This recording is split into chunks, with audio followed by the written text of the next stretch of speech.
ഒരു ഭവനത്തിൽ അത്തിമഴ പെയ്തിടും. പരിശുദ്ധാത്മാവേ കൃപ ചൊരിയണമേ, പരിശുദ്ധാത്മാവേ ശക്തി പകരണമേ.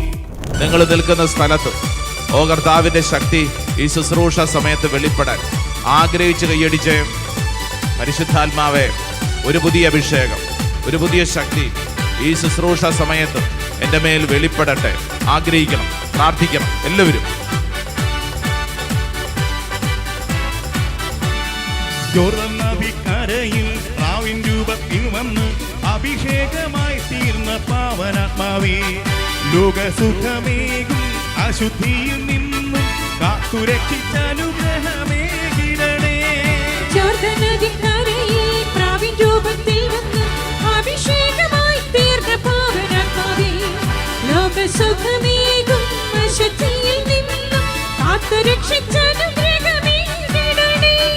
യോർദാൻ നദിക്കരയിൽ പ്രാവിൻ രൂപത്തിൽ വന്ന് അഭിഷേകമായി തീർന്ന പാവനാത്മാവേ, ലോകസുഖമേകും അശുദ്ധിയിൽ നിന്നും കാത്തുരക്ഷിച്ച അനുഗ്രഹമേകിടണേ.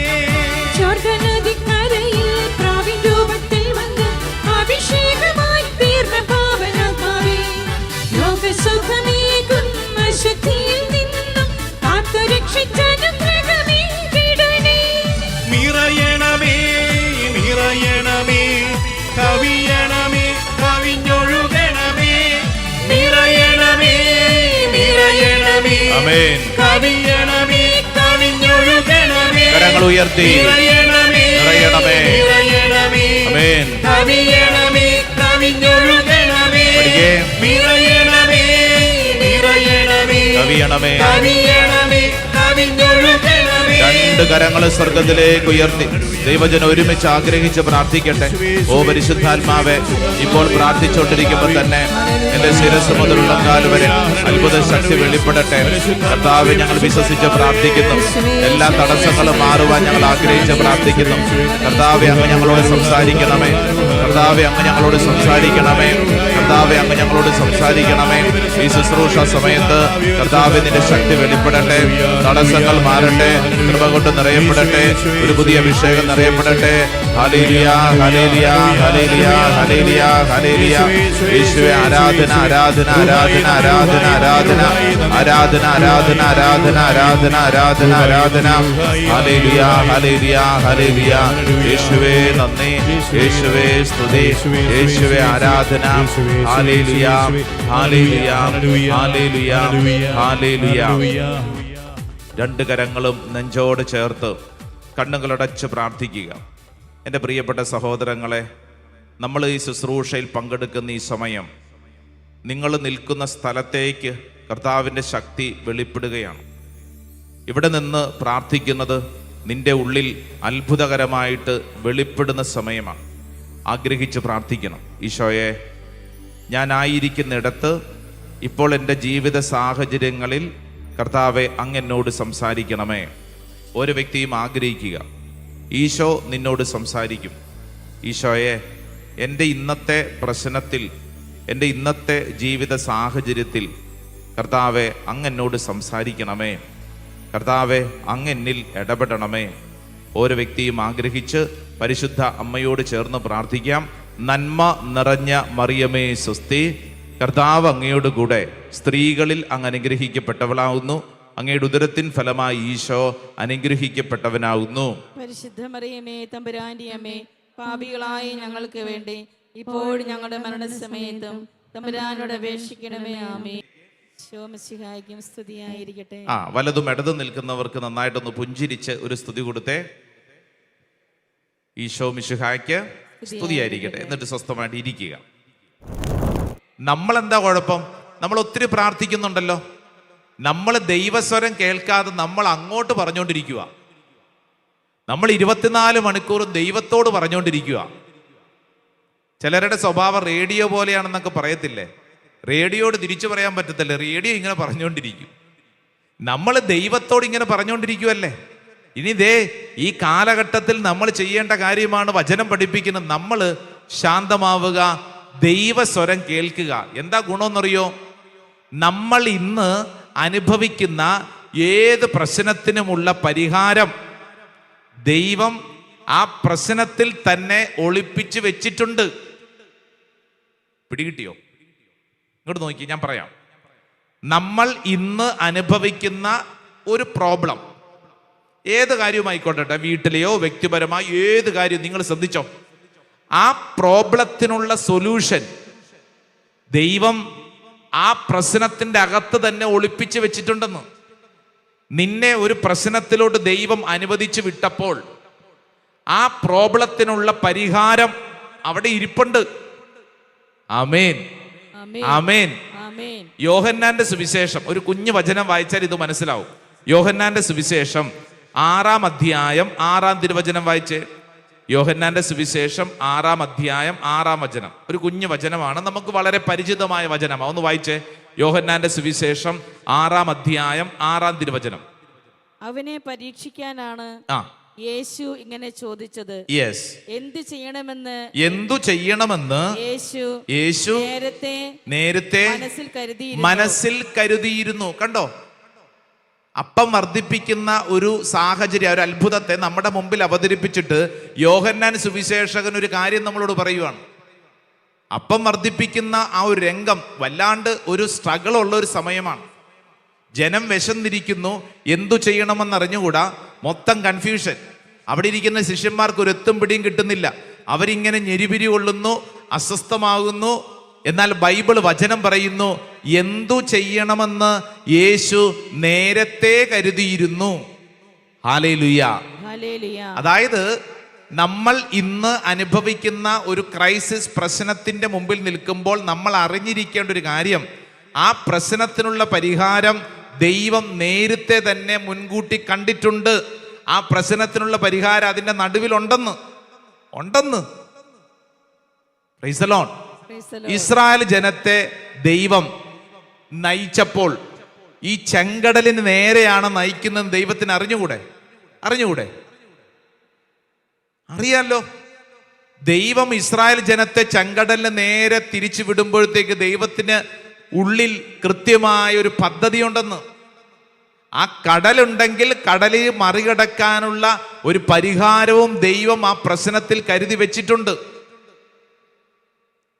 കടല് കടന്ന ദൈവജനം മറുകരയിലെത്തിയപ്പോൾ കുടിക്കാൻ വെള്ളമില്ലാതെ വലയുമ്പോൾ, വെള്ളമുണ്ട് പക്ഷെ കയ്പ് നിറഞ്ഞതാണെന്ന് തിരിച്ചറിയുമ്പോൾ, ആ ഒരു പ്രോബ്ലത്തിന്റെ മുമ്പിൽ ആ പ്രോബ്ലം സൊല്യൂഷൻ, അതിനുള്ള ഉത്തരം ദൈവം നേരത്തെ ക്രമീകരിച്ചിട്ടുണ്ടെന്ന്. ഇത് നിങ്ങൾ ഇന്ന് അനുഭവിക്കുന്ന ഏത് പ്രശ്നത്തെയും നിങ്ങൾ അങ്ങനെ തന്നെ കണക്കാക്കണം. ഒരു പ്രതിസന്ധിയുണ്ടോ, ആ പ്രതിസന്ധി മറികടക്കാനുള്ള സൊല്യൂഷൻ ദൈവം നേരത്തെ തന്നെ ആ പ്രോബ്ലത്തിന്റെ അകത്ത് വെച്ചിട്ടുണ്ട്. നമ്മൾ അത് കണ്ടെത്തണം. അതിന് ദൈവസ്വരം നമ്മൾ കേൾക്കണം. Price the Lord. ഹല്ലേലൂയ. ജനുവരി മാസം ആദ്യ നാളുകളിൽ ഇവിടെ പ്രാർത്ഥിക്കാൻ വന്ന ഒരു അമ്മയും മകളും. മകള് ഡിഗ്രിക്ക് പഠിക്കുന്നു. അമ്മയും മകളും വന്ന് പ്രാർത്ഥനാ കാര്യങ്ങൾ, അവരുടെ വീട്ടിലെ ഇച്ചിരി ഇഷ്യൂസ് ഒക്കെ പറഞ്ഞു കഴിഞ്ഞിട്ട് ഈ അമ്മ പറഞ്ഞൊരു ആഗ്രഹം, അച്ഛാ എൻ്റെ ഏറ്റവും വലിയ ആഗ്രഹമാണ് എൻ്റെ കുടുംബം ഒരുമിച്ച് ഇവിടെ വന്നൊരു ധ്യാനത്തിൽ പങ്കെടുക്കണം.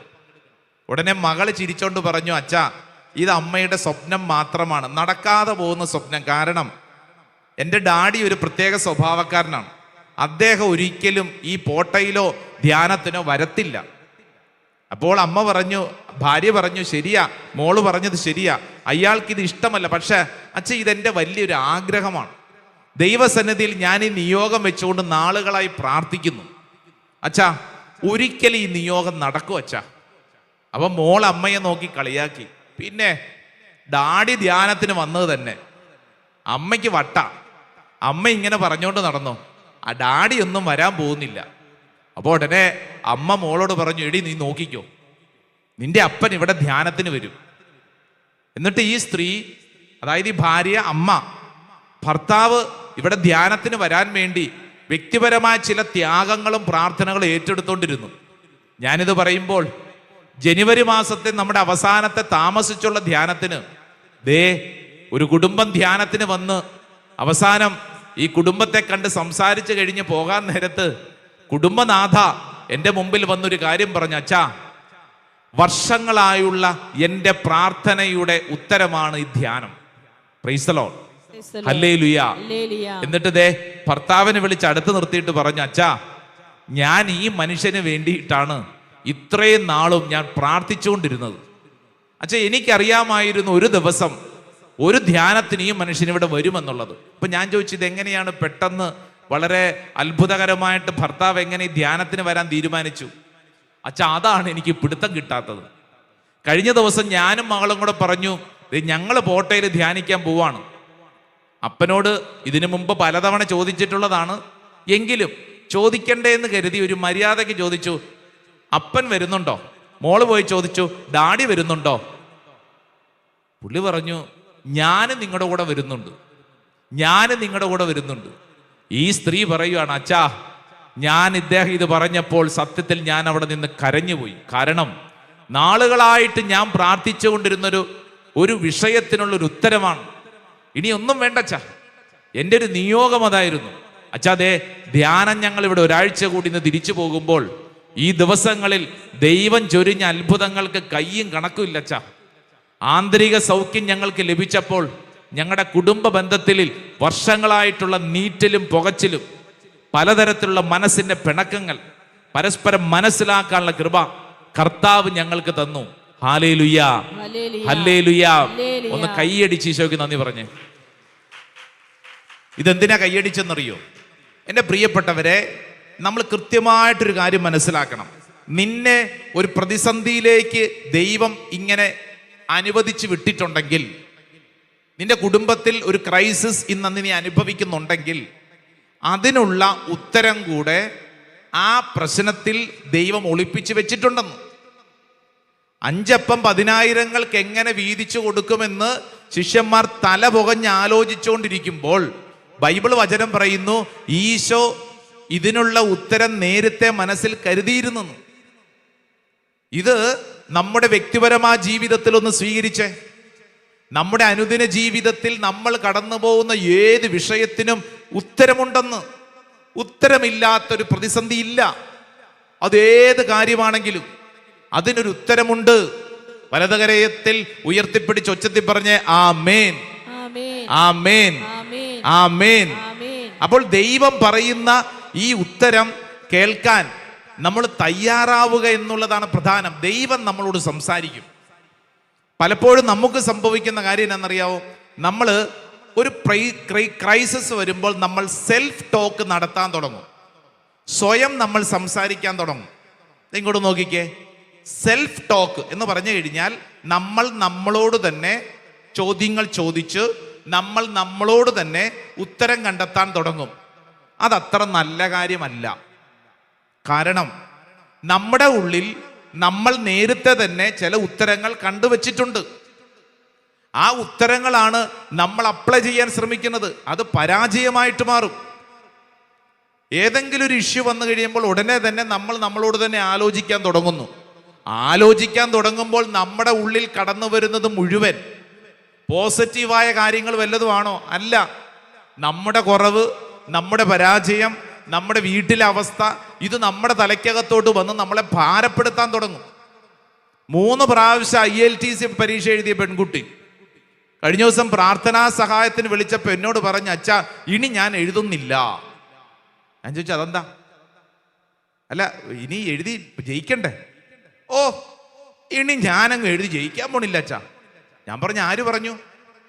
3 പ്രാവശ്യം ഞാൻ എഴുതിയിട്ട് കിട്ടിയില്ലല്ലോ, ഇനി എനിക്ക് കിട്ടത്തില്ല എന്ന് മാത്രമല്ല അച്ഛാ, ഞാൻ ഈ പരീക്ഷയുടെ റിസൾട്ട് വന്നതിന് ശേഷം കഴിഞ്ഞ ദിവസങ്ങളിലൊക്കെ ഇരുന്ന് ഞാൻ ചിന്തിച്ചപ്പോൾ എനിക്കൊരു കാര്യം മനസ്സിലായി. ഇത് പാസ്സാകാനുള്ള വിദ്യാഭ്യാസമോ വിവരമോ ഒന്നും എനിക്കില്ല. ഇതൊന്നും എനിക്ക് പറഞ്ഞിട്ടുള്ളതല്ല. ഇതൊന്നും എൻ്റെതല്ല അച്ഛാ. അതൊക്കെ വേറെ പഠിക്കുന്നവർക്ക്, അതൊക്കെ വേറെ വലിയ വലിയ ആളുകൾക്ക്. എൻ്റെ കുടുംബ പശ്ചാത്തലത്തിൽ ഇതിനൊന്നും ഒരു പ്രസക്തിയില്ല അച്ഛാ. പിന്നെ എൻ്റെ ഒരു കൊതി കൊണ്ട് ഞാൻ ശ്രമിച്ചതാ. ഇപ്പോൾ സംഭവിക്കുന്ന കാര്യം എന്നാ? നിങ്ങളൊന്ന് ചിന്തിച്ചേ. ഈ പെൺകുട്ടി സ്വയം ചിന്തിച്ചുകൊണ്ടിരിക്കുകയാണ്, എനിക്ക് കഴിവുണ്ടോ, എൻ്റെ കുടുംബത്തിന് കഴിവുണ്ടോ, എൻ്റെ യോഗ്യത. ഇത് അളന്നു കഴിയും തോറും എന്ത് സംഭവിക്കും? നമ്മുടെ മുമ്പിൽ നമ്മുടെ പരാജയങ്ങളും ഇന്നലകളെ കുറവുകളും മാത്രമേ തെളിയുവരുള്ളൂ. അങ്ങനെ അത് തെളിയാൻ തുടങ്ങുന്നതനുസരിച്ച് നമ്മൾ എല്ലാ കാര്യത്തിൽ നിന്നും പുറകോട്ട് പോകും. വലതുകരം ഉയർത്തി പറഞ്ഞ ഹാലേലുയ്യ, ഹല്ലേലൂയ. അടുത്തിരിക്കുന്ന ആളോട് പറഞ്ഞേ, സെൽഫ് ടോക്ക് നടത്തരുത്. എന്ത് ടോക്ക്? സെൽഫ് ടോക്ക് എന്ന് പറഞ്ഞാൽ എന്താ അർത്ഥം? സ്വന്തമായി സംസാരിച്ചുകൊണ്ട് ഉത്തരം കണ്ടെത്താൻ നോക്കരുതെന്ന്. അത് വളരെ അപകടം പിടിച്ചൊരു പരിപാടിയാണ്. ഞാനൊരു കന്യാസ്ത്രീയുടെ ജീവിതം നിങ്ങളോട് പറയാം.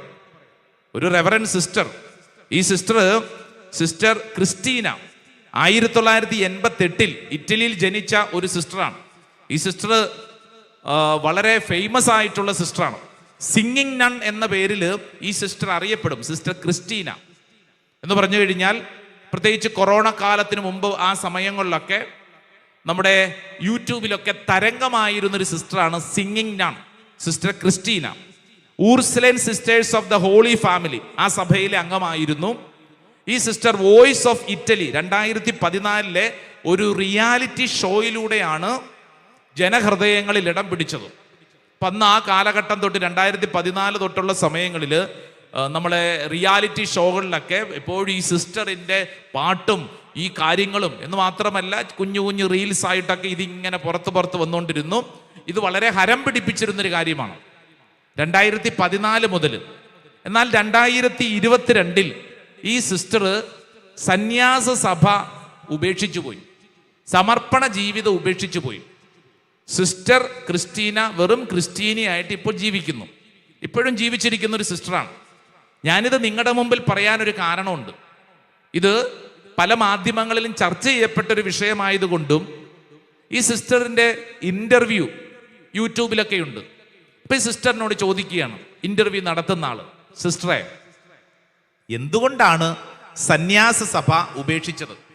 അപ്പം ഈ സിസ്റ്റർ പറയുകയാണ്, ഞാൻ ഈ റിയാലിറ്റി ഷോയിലൂടെയൊക്കെ വന്ന് എൻ്റെ കഴിവുകളെക്കുറിച്ച് ചിന്തിച്ചപ്പോൾ അതിൻ്റെ സാധ്യത എന്ന് പറയുന്നത് ഒരു കോൺവെന്റിൻ്റെ 4 ചുവരുകൾക്കുള്ളിൽ അവശേഷിക്കാനുള്ളതല്ല.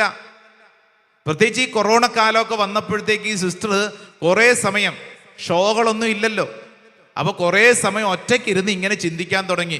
എൻ്റെ കഴിവ്, എൻ്റെ പോപ്പുലാരിറ്റി, എൻ്റെ പേര്, പ്രശസ്തി, ദൈവമേ അത് ഈ കോൺവെന്റിൻ്റെ 4 ചുവരുകളിൽ ഇരുന്ന് തീരാനുള്ളതാണോ? സ്വയം ഇങ്ങനെ ചിന്തിക്കാൻ തുടങ്ങി. അങ്ങനെ സ്വയം ചിന്തിച്ച് വന്നപ്പോൾ സ്വയം തന്നെ ഉത്തരം കണ്ടെത്തി, എങ്കിൽ ഇനി സന്യാസ ജീവിതത്തിൽ ഇരിക്കുന്നത് കൊണ്ട് കാര്യമില്ല. അങ്ങനെ സന്യാസ ജീവിതം ഉപേക്ഷിച്ചു. ഇപ്പോൾ ഒത്തിരിയേറെ റിയാലിറ്റി ഷോകളൊക്കെ നടത്തി ജീവിക്കുന്നു. ഞാനിത് പറയാൻ കാരണം, ആ റെവറൻഡ് സിസ്റ്റർ എങ്ങനെയാണ് തൻ്റെ സന്യാസ ജീവിതം ഉപേക്ഷിച്ചതെന്ന് ചിന്തിക്കുക. ഉപേക്ഷിക്കാനുള്ള കാരണം എന്താണ്? സ്വയം ചിന്തിച്ചു, എൻ്റെ പേര്, എൻ്റെ പ്രശസ്തി, എൻ്റേതെന്ന് കരുതുന്ന ഈ കാര്യങ്ങൾ, ഇതൊന്നും താങ്ങാൻ ഈ സന്യാസ അവസ്ഥയ്ക്ക് പറ്റത്തില്ല. അതിന് ഞാൻ ഈ 4 ചുവരുകൾ ഭേദിച്ച് പുറത്ത് കടക്കണം. എൻ്റെ പ്രിയപ്പെട്ടവരെ, ദൈവത്തോട് ആലോചന ചോദിച്ചോ? ദൈവസ്വരം കേൾക്കാൻ തയ്യാറായോ? ഇല്ല. സെൽഫ് ടോക്ക് നടത്തുന്നതനുസരിച്ച് നമ്മൾ അപകടത്തിലേക്ക് ചെന്ന് വീഴും. ഞാൻ നേരത്തെ പറഞ്ഞ മദ്യപാനിയായിട്ടുള്ള കുടുംബനാഥൻ, നോമ്പുകാലത്ത് അദ്ദേഹം മദ്യപാനം നിർത്തിയിരിക്കുകയാണ്. അപ്പൊ ഇദ്ദേഹത്തിന്റെ പ്രശ്നം എന്താ? ഇദ്ദേഹത്തിന്റെ കുടുംബത്തിലുണ്ടായ പ്രശ്നങ്ങൾ, മകള് ഇദ്ദേഹത്തെ പറ്റിച്ചിട്ട് പോയി, കുടുംബത്തിലെ വേറെ അനേക ഇഷ്യൂസ്, ഇതെല്ലാം വന്നപ്പോൾ സ്വയം ചിന്തിച്ചുകൊണ്ടിരിക്കുകയാണ്, ഞാൻ എന്താ ചെയ്യേണ്ടത്. ഇയാൾ ആലോചിക്കുന്നതനുസരിച്ച് ഇയാളുടെ ഉള്ളിൽ ഇയാൾ ചില ഉത്തരങ്ങൾ കണ്ടെത്തിയിരിക്കുന്നു. ആ ഉത്തരത്തിൽ ഒരു പ്രധാനപ്പെട്ട ഉത്തരമാണ് മദ്യപിക്കുക, കുടിച്ചു ജീവിക്കുക. അപ്പൊ പ്രശ്നത്തിന് പരിഹാരം കണ്ടെത്താൻ പറ്റും. എന്നാൽ അത് ശാശ്വതമായ ഉത്തരമല്ല. ഇവിടെ ഇരിക്കുന്ന ഓരോരുത്തരും ശ്രദ്ധിക്കേണ്ട കാര്യം, നമ്മുടെ ജീവിതത്തിൽ ഏതെങ്കിലും ഒരു പ്രശ്നത്തിലൂടെ കടന്നു പോകുന്നെങ്കിൽ വചനം പഠിപ്പിക്കുന്ന കാര്യം, ഈ പ്രശ്നത്തെ മറികടക്കുന്നതിനുള്ള വഴിയും ദൈവം ആ പ്രശ്നത്തോട് ബന്ധപ്പെട്ട് ചേർത്ത് വെച്ചിട്ടുണ്ട്. സ്വരം ഉയർത്തി പറഞ്ഞേ ഹല്ലേലൂയ, ഹല്ലേലൂയ, ഹല്ലേലൂയ. അപ്പൊ നമുക്കുണ്ടായിരിക്കേണ്ട നിലപാട് സാമുവേൽ പ്രവാചകന്റെ നിലപാടാണ്. എന്തായിരുന്നു? ദൈവമേ, അരുളി ചെയ്താലും അങ്ങയുടെ ദാസനിതാ ശ്രവിക്കുന്നു. രണ്ട് കരങ്ങൾ നീട്ടി അൾത്താരയിലേക്ക് നീട്ടി പറഞ്ഞ് അരുളി ചെയ്താലും അങ്ങയുടെ ദാസനിതാ ശ്രവിക്കുന്നു. അരുളി ചെയ്താലും അങ്ങയുടെ ദാസനിതാ ശ്രവിക്കുന്നു. ഹല്ലേലൂയ.